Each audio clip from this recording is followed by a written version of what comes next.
same level as a hero. Set the trigger to the action button and click New Event Page.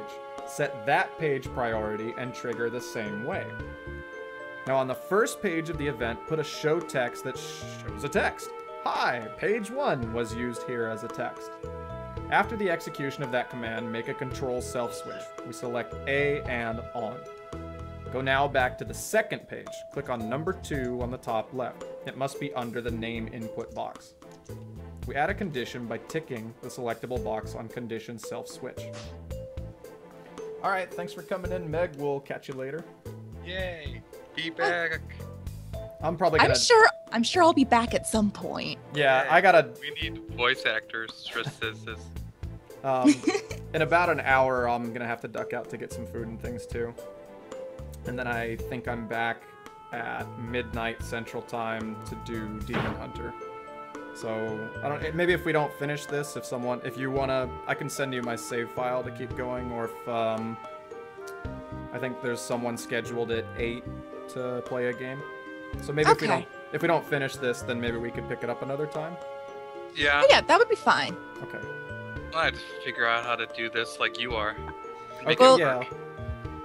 Well, now you have my contact info, so... I got them digits. Sweet. Yeah, I'll, after the streaming's all done tonight, I'll kind of sit with you on Skype and show you how I did all of it. Alright.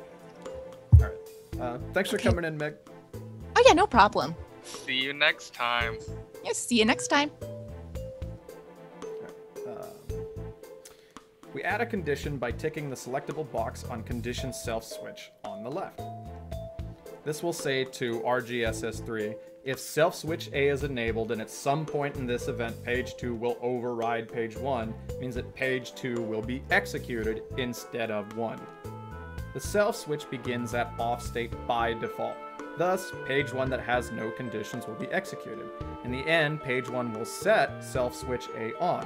Now the event will run page 2 next time we trigger it. That's because page 1 sets self switch A on after the first run. Second run, all page 2 conditions are true. Thus, page 2 overrides page 1.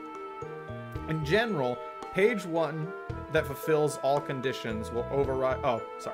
Page I that fulfills all conditions will override all pages J, where J less than I.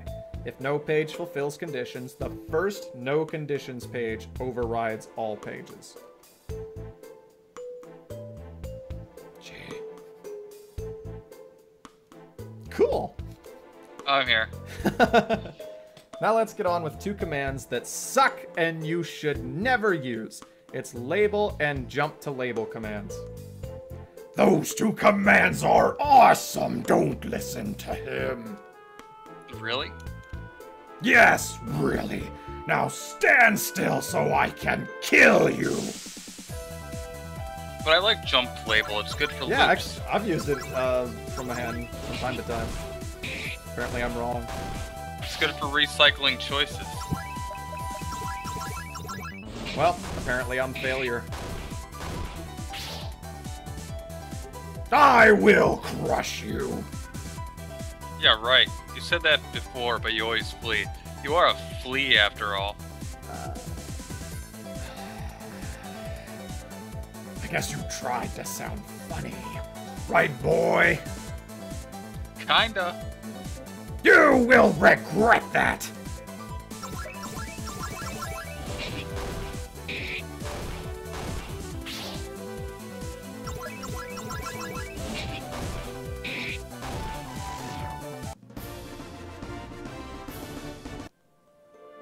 Ah! I underestimated you. I will be back, you filthy one. You will regret that. Bring it on. Anytime. Are we done? Shall I talk about label and jump to label now? That wasn't my fault. That was random failure appearance. It sounded like my outfit when I go out with friends. Anyway.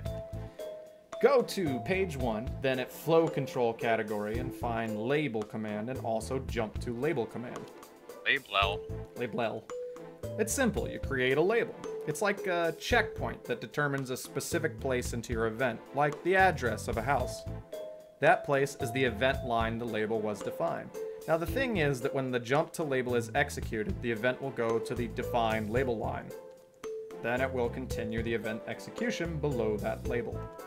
You can also jump on a label not backwards but forward in the event without executing what was before that label. Example of label for loopback usage.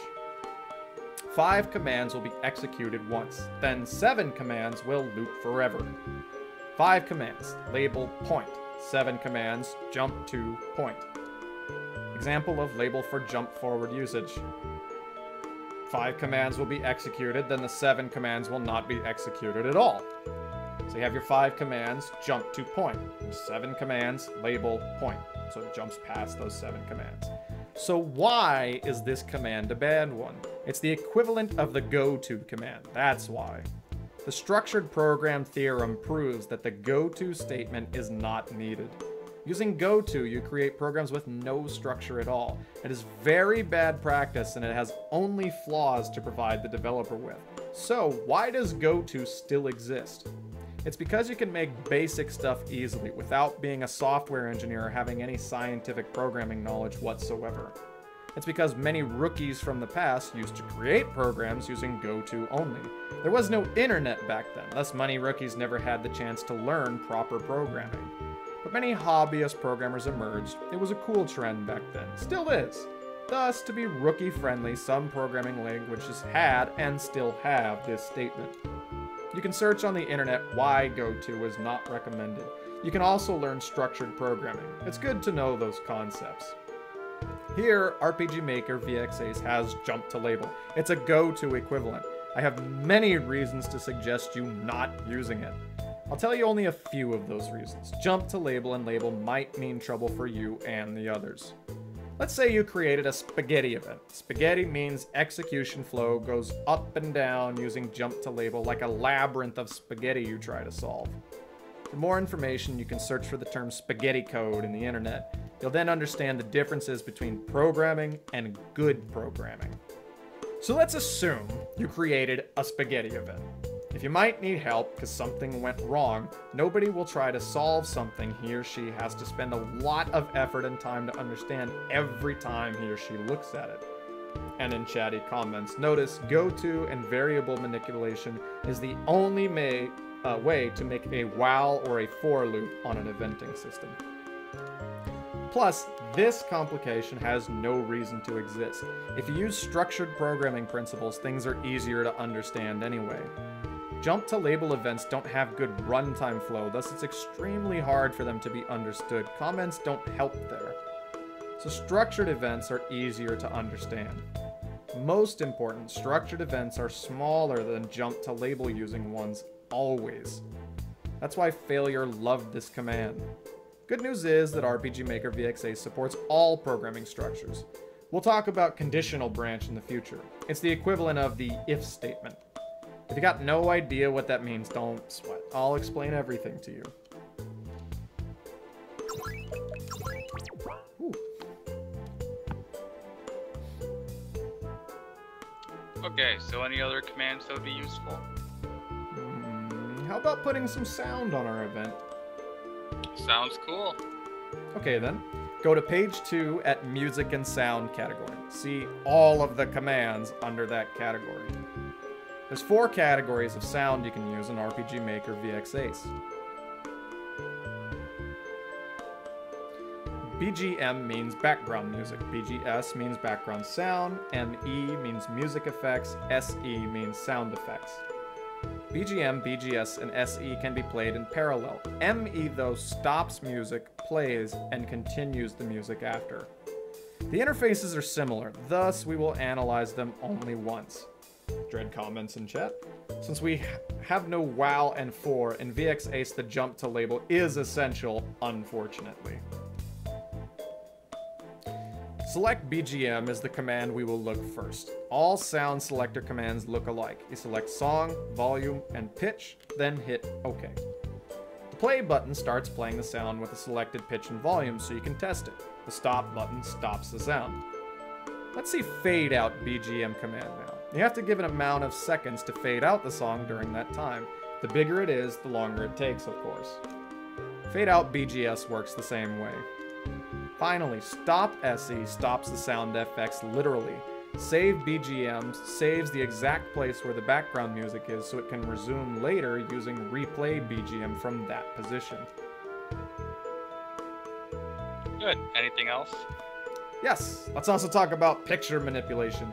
You've seen pictures pop up out of nowhere, then pictures change, and thus this tutorial goes on and on. How do I do that though?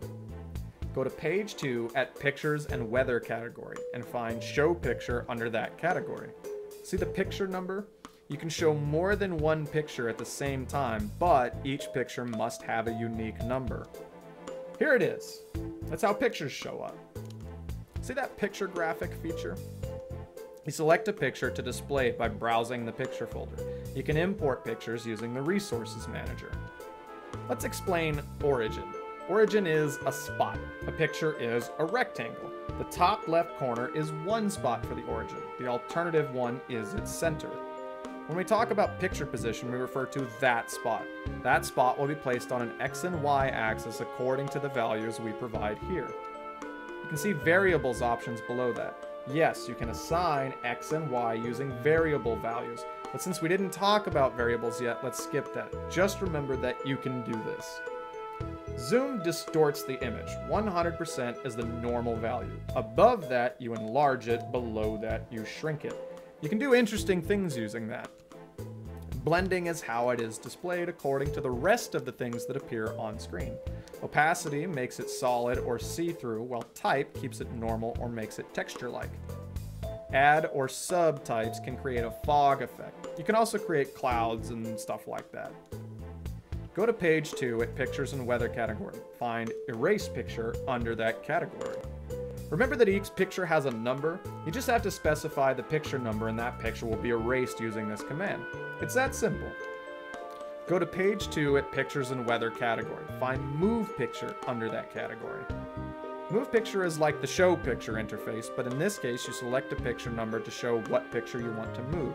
Remember, we refer to a spot, origin. The XY values on Move Event work as a new place for that origin. How fast it will reach the new place is defined like the wait feature in frames. 60 frames is 1 second, so the more frames, the more it takes. Now go to page 2 at Pictures and Weather category. Find Rotate Picture under that category. You give the picture number, then you give the rotation speed. That's it, it'll start rotating. Now go to page 2 at Pictures and Weather, find Tint Picture. It works like Tint Screen, but affects only the picture instead. Now go to page 2 at Pictures and Weather and find Set Weather FX. Nothing, rain, storm, or snow. It must also have some duration. Wait to complete stops every control the player has until this effect starts 100%. The needed time in frames works like a fade in. Look at the floor. I left the 2 new tomes of commands there. Got them. Obtain commands volume 2 and trace.